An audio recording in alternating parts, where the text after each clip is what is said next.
This is 5 Minutes to Change Your Life. My name is Joanne Mallon. I'm an author and coach. I love helping people make wee changes that make a massive difference in their lives. Give me 5 minutes of your time today. Just might change your life.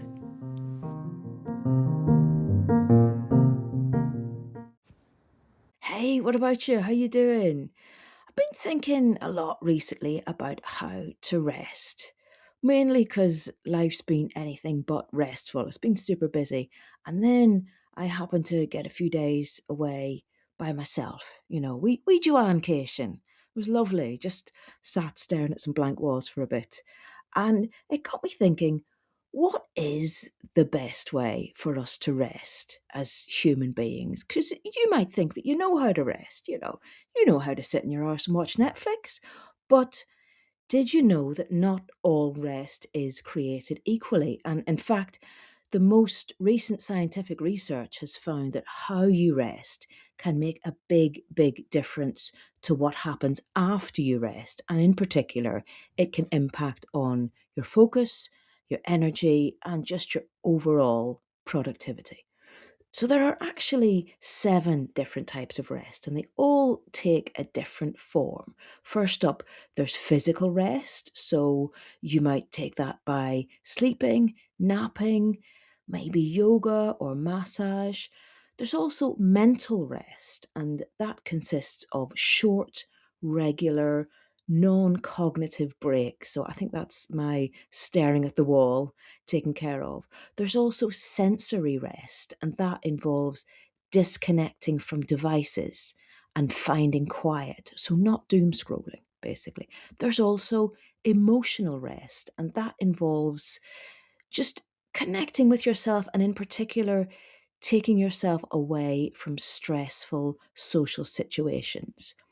But rest isn't always about being by yourself, because you can experience social rest, that's another type, by either spending time with supportive people, with the good people in your life who fill you up, but also by spending time alone. Sixth type of rest is creative rest. So we get that by engaging in hobbies, doing the fun stuff, listening to music, enjoying nature, just all the things that fill you with joy.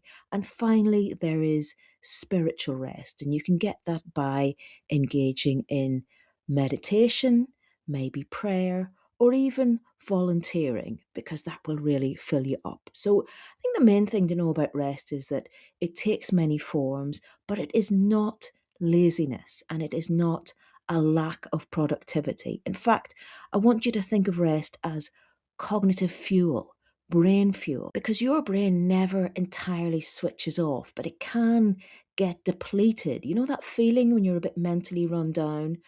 Studies have found that if we don't let the brain recharge by giving it a break, then it's only going to deplete more. So let's say you've got a lot of stuff going on in your day. Don't just rush from task to task.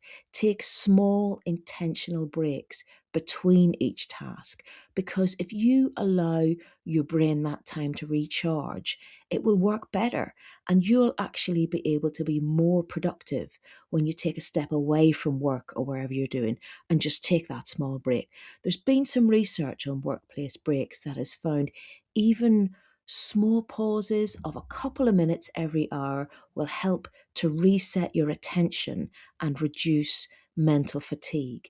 These micro breaks will stop exhaustion and burnout before they hit. And in that break, just take a wee walk, a stretch, get away from your screen, do some deep breathing. All of that will really help. What you could do with this is set a timer and do 25 minutes of work in a stretch, and then a 5-minute pause, and then repeat. Another type of rest that scientists particularly recommend is intentional mind wandering. So just daydreaming, doodling, random singing, do a wee dance. Studies have found that letting your thoughts just drift gives the decision making part of your brain a rest. It gives it some time off from having to make those decisions and stay focused. Now, sleeping, we've mentioned, obviously that's a really, really important type of rest. I'm not a napper, but there is strong scientific evidence that a short nap of about 20 minutes can lead to better performance and more alertness later in the day. It can even, so they say, be more effective than caffeine. So let's say you're really tired and you need a boost. A 20-minute nap might be more effective than a cup of coffee in giving you that boost. And finally, just remember that rest doesn't mean being immobile. Active rest, where you move a bit, can be incredibly restorative for the body and the mind. So I'm talking about a wee bit of yoga, a walk in the fresh air, any mindfulness practice or meditation. It'll help you rest and feel less stressed at the same time, even if you only do it for a couple of minutes. So I want you to think of rest as an actively beneficial productivity tool. Know that when you rest, it will help you cope better with life. So make it part of your daily life.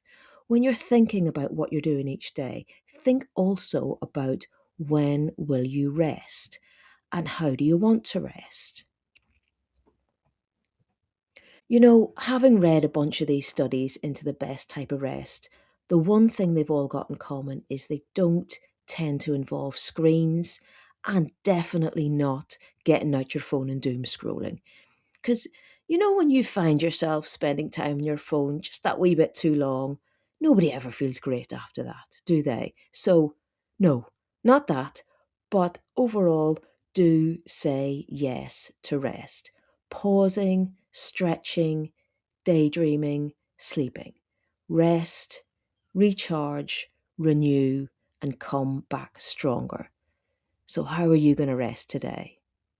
I'll talk to you soon. Bye.